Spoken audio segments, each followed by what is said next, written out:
اللہ تعالیٰ سورہ ہود میں فرماتے ہیں کہ آپ کی قوم میں سے جو ایمان لا چکے ہیں ان کے سوا اور کوئی اب ایمان نہیں لائے گا، بس آپ ان کے کاموں پر غمگین نہ ہوں۔ مطلب یہ تھا کہ اب آپ غم نہ کریں، اللہ کا حکم اب پورا ہونے والا ہے۔ غور فرمائیں، نوح علیہ السلام کے جذبے کو دیکھیے۔ مسلسل 950 سال تک دعوت دیتے رہے، لوگ انہیں جھٹلاتے رہے، لیکن پھر بھی ان سے نا امید نہ ہوئے۔ اب جب کہ اللہ کی طرف سے وحی آ گئی کہ ان میں سے کوئی اور ایمان نہیں لائے گا اور کسی میں طاقت نہیں کہ انہیں ہدایت فرمائے، تو نوح علیہ السلام نا امید ہو گئے اور انہوں نے ان پر بد دعا کی۔ اس کا ذکر اللہ تعالیٰ نے سورہ نوح آیت 26 تا 28 میں کیا ہے۔ نوح نے کہا، اے میرے پروردگار، تو روئے زمین پر کسی کافر کو رہنے سہنے والا نہ چھوڑ، اگر تو انہیں چھوڑے گا تو یہ یقیناً تیرے اور بندوں کو بھی گمراہ کر دیں گے، اور ان کے ہاں جو اولاد ہوگی وہ بھی بدکار ناشکرے ہوں گے۔ اے میرے پروردگار، تو مجھے اور میرے ماں باپ کو اور جو بھی ایماندار ہو کر میرے گھر آئے اور تمام مومن مردوں اور عورتوں کو بخش دے، اور کافروں کو سوائے ہلاکت کے اور کچھ نہ دے۔ اللہ تعالیٰ فرماتے ہیں کہ جب نوح علیہ السلام نے ہمیں مدد کے لیے پکارا تو پھر ہم نے اس کی مدد کی اور اسے بڑی کشتی بنانے کی وحی کی، لیکن نوح علیہ السلام نہیں جانتے تھے کہ اتنی بڑی کشتی کیسے بنائیں، اور نہ ہی وہ بڑھئی تھے کہ اس کام سے واقف ہوتے۔ اس لیے اللہ تعالیٰ نے ان کی طرف یہ وحی کی کہ اور ایک ہماری آنکھوں کے سامنے اور ہماری وحی سے تیار کر۔ اللہ نے وحی کے ذریعے ان کی رہنمائی کی اور وہ اس طرح کریں، اور مزید تعلیم کے لیے جبرائیل علیہ السلام کو بھیج دیا۔ وہ انہیں بتلاتے گئے کہ اس طرح کشتی تیار کرو۔ نوح علیہ السلام ایک پہاڑ پر رہتے تھے، ان کے ارد گرد درخت نہیں تھے، نہ پانی تھا۔ انہوں نے بہت سے درخت لگائے، پھر ان کو کاٹا اور پہاڑ پر بیٹھ کر کشتی تیار کرتے رہے۔ آپ بڑے بڑے تختے بناتے اور لوہا لاتے اور ان سے کیل تیار کرتے، پھر ان کیلوں کو تختوں میں ٹھوکتے، آپس میں ان تختوں کو ملاتے، یہاں تک کہ بہت بڑی مضبوط اور دیو ہیکل کشتی تیار ہو گئی۔ ایک روایت کے مطابق نوح علیہ السلام نے اس کو 100 سال میں تیار کیا۔ یہ تھی وہ کشتی جسے نوح علیہ السلام نے اللہ کی ہدایت کے مطابق تیار کیا۔ سورہ القمر آیت نمبر 13 میں ارشاد ہوتا ہے، اور ہم نے اسے تختوں اور کیلوں والی کشتی پر سوار کر لیا۔ نوح علیہ السلام نے دعوت کا کام چھوڑ دیا اور کشتی بنانے لگے۔ وہ لوگ جب انہیں کشتی بناتے دیکھتے تو ان کا مذاق اڑاتے، کہتے، نوح پہلے تو تو نبی تھا، اب بڑھئی بن گیا۔ مزید کہتے کہ یہ کیسا مجنون ہے کہ پہاڑ پر کشتی بنا رہا ہے، تعجب ہے اس پر۔ اللہ نے ان کافروں کے مذاق کا ذکر سورہ ہود آیت نمبر 38 اور 39 میں کیا ہے۔ نوح کشتی بنانے لگے اور اس کی قوم کی جو جماعت پاس سے گزرتی وہ اس کا مذاق اڑاتی۔ وہ کہتے، اگر تم ہمارا مذاق اڑاتے ہو تو ہم بھی تم پر ایک دن ہنسیں گے جیسے تم مسخرہ پن کر رہے ہو۔ تمہیں بہت جلد معلوم ہو جائے گا کہ کس پر عذاب آتا ہے جو اسے رسوا کرے اور اس پر ہمیشہ کا عذاب اتر آئے۔ اس کشتی کا حلیہ ابن عباس رضی اللہ تعالیٰ عنہ سے ایک روایت میں یوں آیا ہے۔ وہ بیان کرتے ہیں کہ نوح علیہ السلام نے پہاڑ پر ایک کشتی تیار کی اور اسے تارپول سے لیپت کیا۔ اس وقت سے تارپول کا ظہور ہوا۔ اس کی لمبائی 1200 ہاتھ اور چوڑائی 600 ہاتھ تھی۔ اس کی بلندی اور گہرائی کے بارے میں کہا گیا ہے کہ 30 ہاتھ تھی، اور یہ کشتی عام کشتیوں کی طرح اوپر سے کھلی ہوئی نہیں تھی۔ جس طرح اس کو نیچے سے بند کیا گیا تھا اسی طرح اوپر سے بھی بند کیا گیا تھا، تاکہ اوپر سے جو بارش برسے وہ انہیں نقصان نہ دے۔ جس طرح نیچے والے غرق ہونے سے محفوظ رہیں اسی طرح اوپر والے بھی محفوظ رہیں۔ گویا وہ ایک گیند کی مانند تھی۔ اس میں الگ الگ 3 درجے بنائے گئے تھے، ہر درجے میں ایک دروازہ تھا، اور یہ 3 دروازے اس طرح تھے کہ ہر دروازے کے اوپر ایک دروازہ تھا۔ یہ اس کشتی کا حلیہ تھا۔ اس کے راوی ابن عباس رضی اللہ تعالیٰ عنہما ہیں۔ یہ کشتی آج بھی موجود ہے۔ اللہ تعالیٰ نے اس کشتی کو بطور عبرت اور نشانی کے باقی رکھا ہے، جیسا کہ اللہ تعالیٰ فرماتے ہیں، اور بے شک ہم نے اس واقعے کو نشانی بنا کر باقی رکھا، پس ہے کوئی نصیحت حاصل کرنے والا۔ اس صدی میں علماء کے گروہ نے اس کشتی کو ترکی کے ایک پہاڑ پر پا لیا ہے۔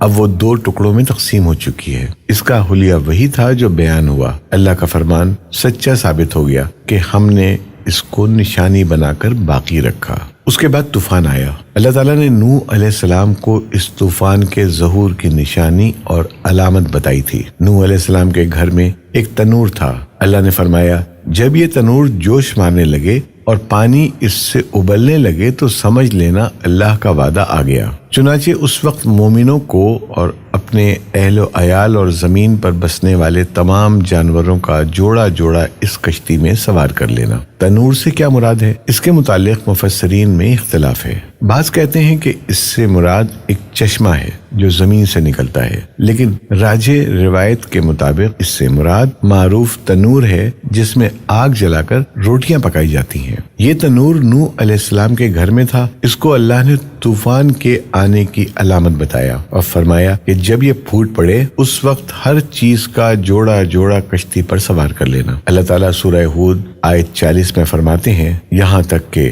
ہمارا حکم آ پہنچا اور تنور جوش مارنے لگا تو ہم نے نوح کو حکم دیا کہ ہر قسم کے جانداروں میں سے جوڑا جوڑا یعنی دو دو جانور، ایک ایک نر اور ایک ایک مادہ لے لو، اور جس شخص کی نسبت حکم ہو چکا ہے کہ ہلاک ہو جائے گا اس کو چھوڑ کر اپنے گھر والوں کو جو ایمان لایا ہو اس کو کشتی میں سوار کر لو۔ اور ان کے ساتھ ایمان لانے والے بہت ہی کم تھے۔ کشتی میں سوار ہونے والوں کی تعداد 80 بتائی جاتی ہے۔ چنانچہ جب تنور جوش مارنے لگا تو نوح علیہ السلام کشتی میں سوار ہو گئے۔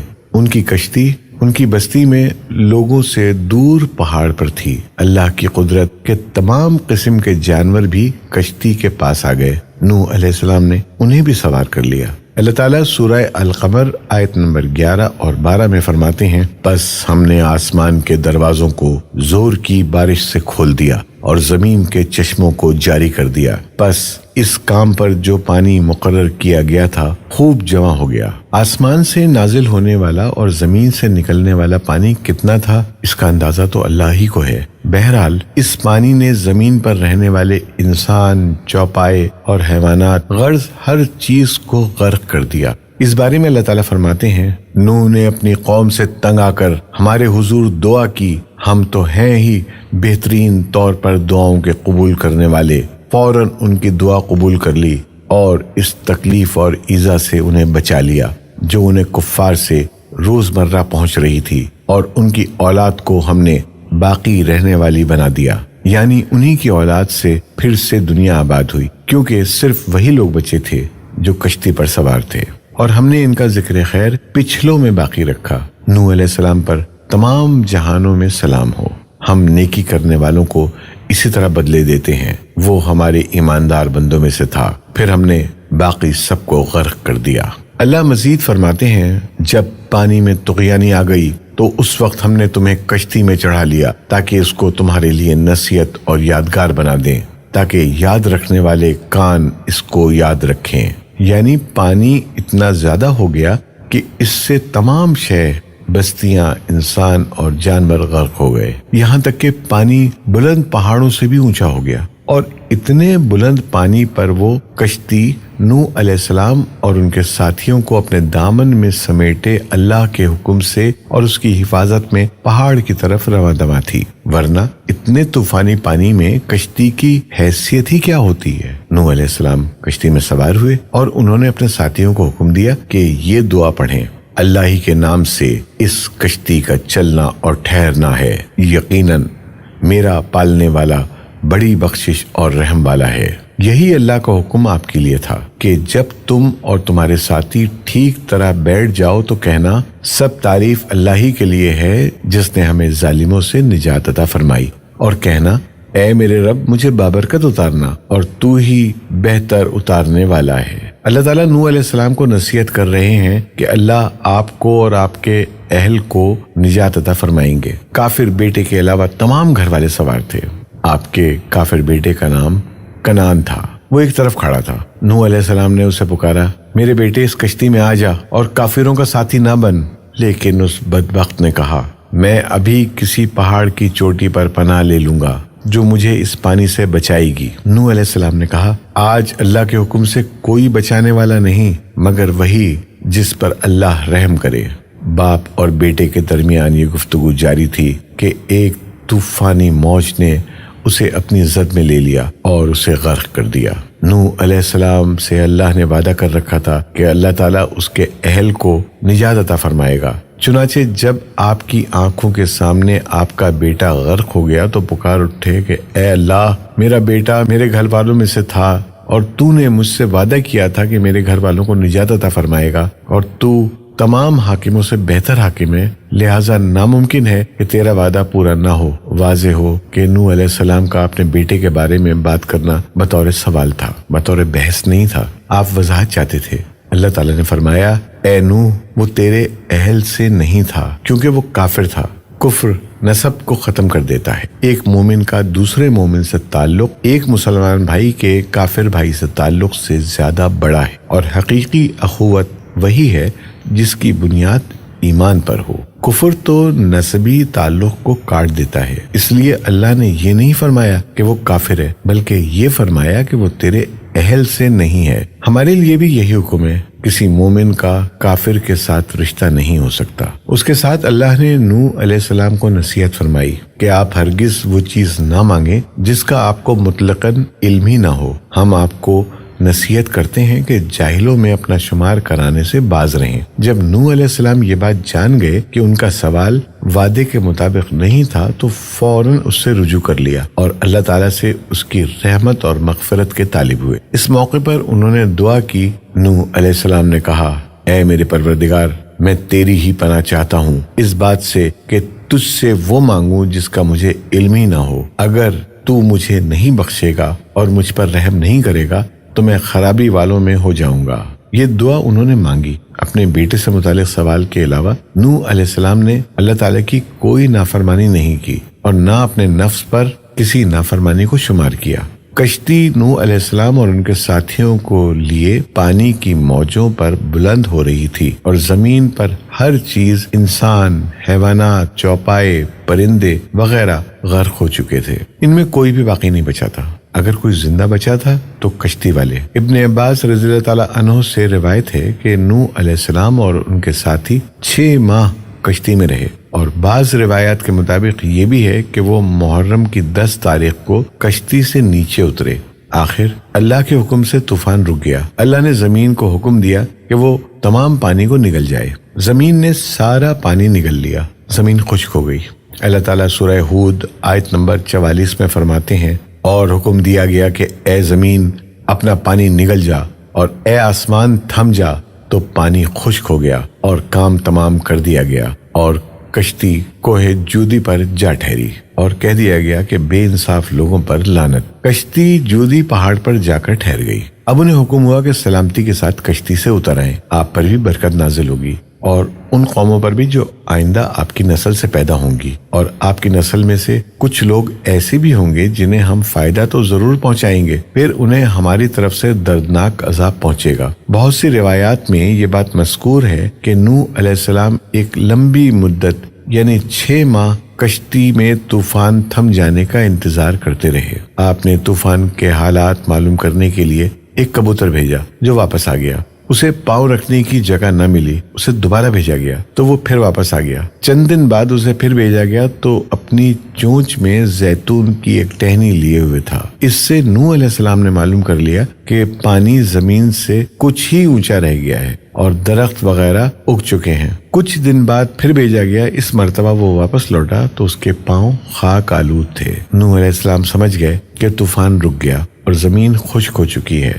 سیرت کی کتب میں یہ واقعہ موجود ہے۔ اسی کی بنیاد پر سیرت نگاروں کا کہنا ہے کہ کبوتر کا آنا سلامتی کی علامت تھا، اور اس کی چونچ میں زیتون کی ٹہنی نوح علیہ السلام کی بادشاہت کی طرف اشارہ تھا۔ اس طرح نوح علیہ السلام زمین پر اتر آئے۔ اس وقت اولاد آدم میں سے کوئی انسان سوائے ان لوگوں کے زندہ نہیں بچا تھا۔ جزیرہ عرب، فلسطین اور ان کے ارد گرد کا علاقہ غرق ہونے سے محفوظ رہا۔ ان کے علاوہ تمام زمین غرق ہوئی تھی۔ سب کے سب طوفان کی نظر ہو گئے۔ صرف نوح علیہ السلام سے اولاد پیدا ہوئی، اور زمین میں ان کی اولاد کے علاوہ اور کسی کی نسل باقی نہ رہی۔ اسی وجہ سے نوح علیہ السلام کو آدم ثانی اور ابو البشر ثانی کہا جاتا ہے، کیونکہ تمام کے تمام بشر انہی کی طرف منسوب ہیں۔ سورہ صفات آیت نمبر 75 تا 77 میں اسی طرف اشارہ ہے۔ اور ہمیں نوح نے پکارا تو دیکھ لو کہ ہم کیسے اچھے دعا قبول کرنے والے ہیں، ہم نے اسے اور اس کے فرما برداروں کو اس زبردست مصیبت سے بچا لیا،